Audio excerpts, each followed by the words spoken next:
tô me sentindo no futuro.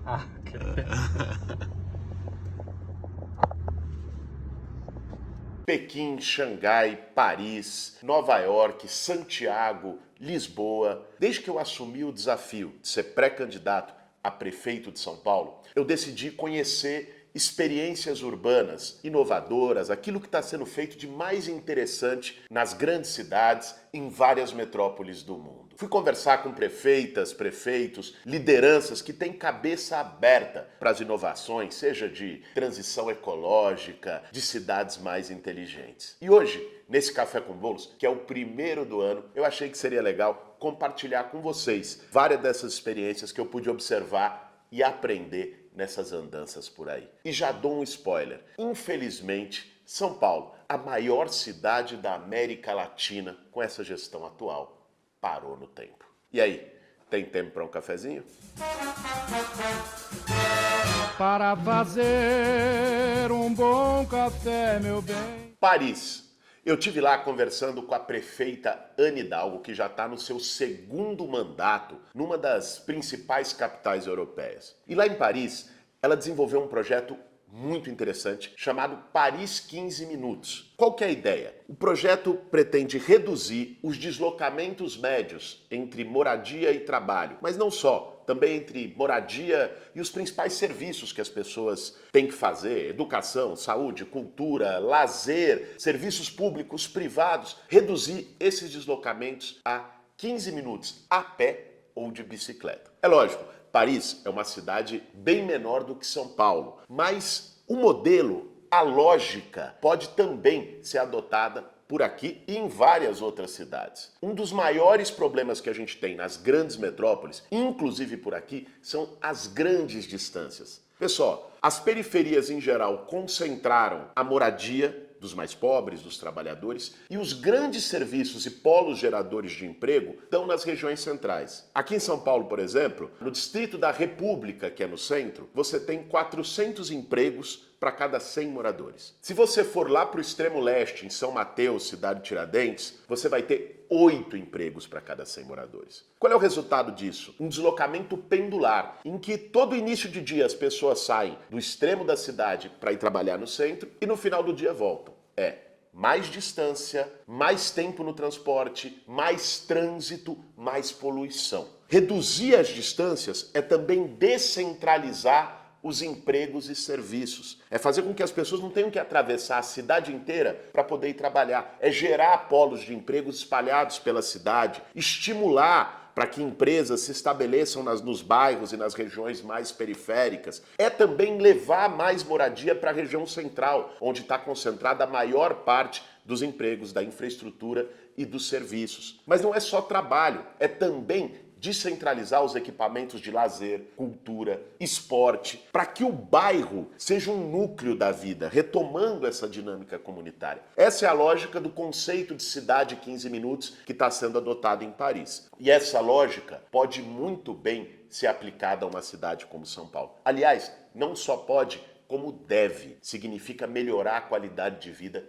de muita gente. E na semana passada, a convite do governo chinês, eu tive a oportunidade de conhecer as experiências em duas das maiores cidades do mundo, Xangai e Pequim. É importante dizer que é a convite do governo chinês, porque senão fica aquela coisa, né? O chorume da rede social. Mano, você estava lá na China, quem pagou? Foi com o meu dinheiro. Não, né? Foi um convite do governo chinês para ir conhecer essas tecnologias de inovação urbana. Gente, é extraordinário o que eles estão fazendo lá. Primeiro, no nível da transição energética. Hoje, um dos grandes desafios das cidades do mundo inteiro, e nós vimos isso agora com os eventos climáticos extremos, ventania, temporais, é combater as mudanças climáticas. Isso passa por reduzir as emissões de carbono nas nossas cidades. Um dos elementos-chave é reduzir as emissões de carbono pelo petróleo dos carros, dos automóveis. Xangai conseguiu chegar a um nível impressionante de ter 98% da frota de ônibus da cidade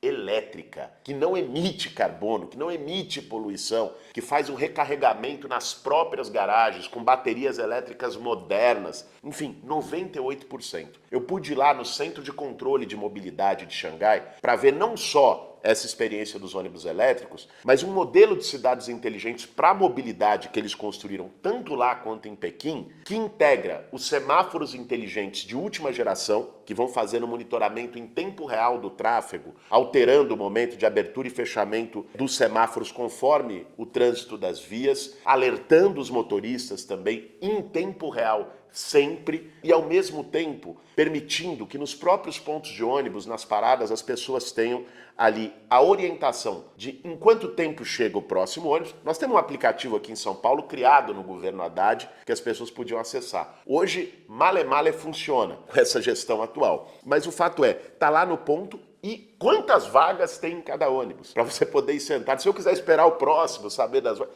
tudo lá. Quando chegam os seguintes. É um sistema integrado que melhora o bem-estar da população, que reduz profundamente congestionamentos, que é um grande problema. Lá nós estamos falando, cara, Xangai tem 25 milhões de habitantes. Então eles enfrentaram um problema grave de poluição, congestionamento, tanto lá quanto em Pequim, e foram desenvolvendo essas tecnologias para resolver. E tecnologias que são plenamente possíveis de serem adaptadas e adotadas por aqui. Lá eu pude conhecer também um modelo que eles estão adotando de urbanização de comunidades que eram comunidades precárias, que é incrível, não só pela qualidade das moradias que estão sendo construídas, mas também porque tem em cada uma dessas comunidades urbanizadas um centro comunitário com um conjunto de atividades, de lazer, de esporte, de cultura, biblioteca e uma coisa que é muito importante, que é centros de cuidados para pessoas idosas. Então, muitas vezes a pessoa idosa não tem quem cuide, mora com um filho que é casado e tal, que sai para trabalhar, fica sozinho em casa. Então, durante o dia, os filhos podem deixar os seus pais idosos nesse centro de cuidados, que é um centro onde tem várias atividades recreativas, de lazer, onde tem essa convivência social também com outras pessoas idosas durante o dia. E depois, voltando do trabalho, pega lá o seu pai, a sua mãe e leva de volta para casa. São soluções que não são complexas, são soluções simples, que podem ser aplicadas aqui em qualquer outra cidade brasileira e que implicam essa prioridade e esse investimento nas pessoas. Cara, uma coisa que eu vi em Xangai, a primeira coisa que eu cheguei, a gente começou a falar, eu falei de São Paulo, o pessoal que nos recebeu lá, das relações internacionais, falando sobre Xangai, aí falaram, qual é a área? A área, o território de Xangai é 5 vezes a cidade de São Paulo. A população é 2 vezes a mais. Quando falaram que a gente ia pro subúrbio, pro distrito periférico de Xangai, eu falei, pô, 2 horas, né? Que é o que a gente demora aqui. Em 30, 40 minutos, a gente tinha chegado lá. Porque essa coisa da mobilidade. É menos trânsito, é mais investimento no transporte público, a rede de metrô impressionante, de trens impressionante, os corredores, as redes de ônibus. Funciona. Sem falar, cara, no tema do silêncio. Estava numa rua lá, estava numa das maiores metrópoles do planeta, sem ruído. Por quê? Maior parte da frota de carros elétrica e 98% da frota de ônibus elétrica. Então, o tema de ser elétrico não é só que polui menos, é a poluição sonora também. Não tem aquele barulho do motor, do motorista botando. Então, assim, nós estamos falando de qualidade de vida. Reduzir deslocamento das pessoas, mais tempo que as pessoas têm para ficar com a sua família, não é 2 horas no ônibus para ir para voltar, faz toda a diferença. Mas, gente, em relação a esse tema dos ônibus elétricos, da eletrificação da frota, nem precisa ir para a China. Aqui mesmo na América Latina, nós temos um exemplo que tem funcionado muito bem, que é Santiago, no Chile. Uma cidade grande também, mais pobre que São Paulo, mas em Santiago tem a maior proporção de ônibus elétricos do continente. E por quê? Porque houve essa preocupação e esse investimento. Eu fui lá, conversei com a prefeita Iracy Hassler, fizemos uma conversa, ela me explicou todo o sistema de mobilidade verde que eles desenvolveram em Santiago, que não é só a eletrificação da frota, são também as vias verdes, alamedas verdes que eles chamam, que são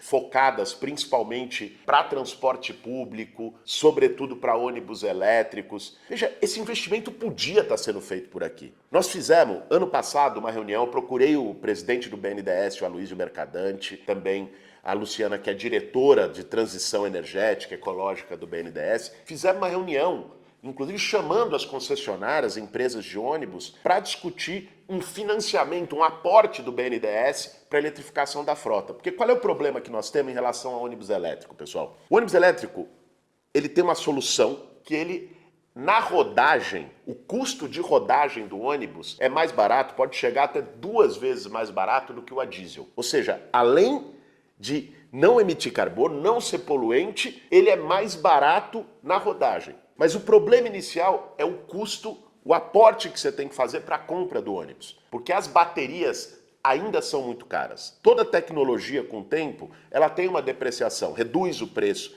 da tecnologia. Mas hoje a bateria é muito cara, é o centro do ônibus, é o diferencial dele. Por isso, você precisa de um banco de fomento como o BNDES que dê esse aporte inicial para poder comprar os ônibus e aí depois isso se paga na rodagem, inclusive podendo gerar uma redução de tarifa, redução de subsídio, porque ao longo do tempo a tecnologia vai baratear e o custo de rodagem é menor. Agora, o BNDES se dispôs, está lançando um crédito. Agora, a Prefeitura de São Paulo até pegou parte desse crédito que a gente construiu junto com o BNDES, mas a meta era ter 2 a 3 mil ônibus elétricos até o fim dessa gestão. Tem 50 ônibus elétricos. Quer dizer, enquanto Santiago já está com mais de 1/3 da frota elétrica, enquanto Xangai tem 98% da frota elétrica, quer dizer, não dá para São Paulo estar nesse patamar.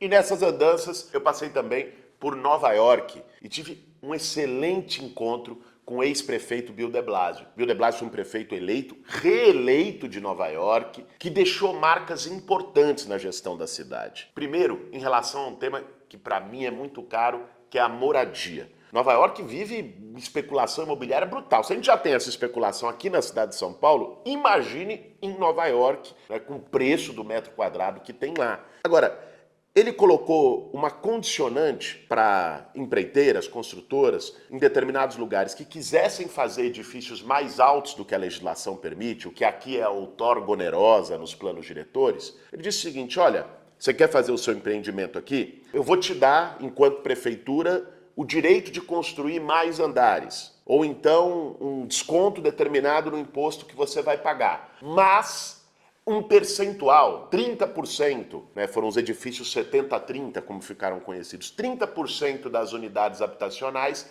tem que ser para locação social, para famílias de baixa renda. Como uma forma de controlar essa especulação imobiliária e de gerar habitação popular, né? Então, essa foi uma das iniciativas que o Bill de Blasio ajudou a viabilizar em Nova York, como também medidas de apoio aos inquilinos, a pessoas que estavam sendo despejadas com aluguéis abusivos. Teve toda uma rede nesse sentido. Outra coisa que ele fez, me mostrou lá, muito interessante, foi pegar galpões abandonados que tinha em Nova York, que muitas vezes eram tombados. Então você não podia fazer nada ali. Largado. Aí um galpão que fica largado, todo mundo sabe, né? Acaba virando espaço para qualquer coisa, né? Para crime, violência, um espaço perigoso, principalmente para as mulheres passarem no entorno. Ele reformou esses galpões e fez espécies de cidades startups para jovens empreendedores pobres das periferias de Nova York. Então, deu oportunidade, deu uma bolsa, deu um estímulo para ter formação, economia criativa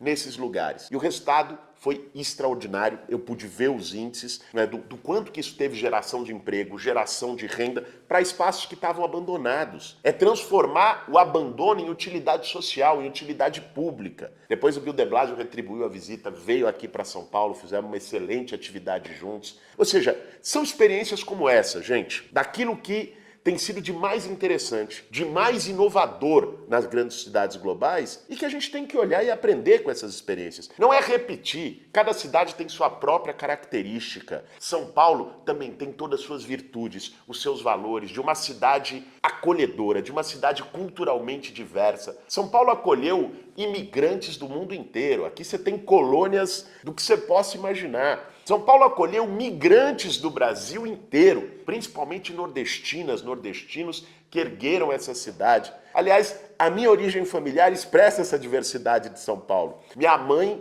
é paraibana, né, e veio aqui trabalhar em São Paulo. Meu pai vem de família da colônia árabe e veio também, a família dele se estabeleceu no interior do estado e ele veio aqui também para São Paulo e se encontraram aqui. Isso é muito São Paulo, é esse encontro de diversidade, de cultura. Sempre foi uma cidade de vanguarda, inovadora, chegou a hora de se abrir novamente para o mundo. Infelizmente, e eu pude ver isso com tristeza, quando vi esses avanços das outras cidades que empolgavam, que são muito interessantes, de ver que, enquanto o mundo está discutindo transição energética, ônibus elétrico, combate às mudanças climáticas, redução de distâncias, cidades inteligentes, a gente mal tapa buraco de calçada.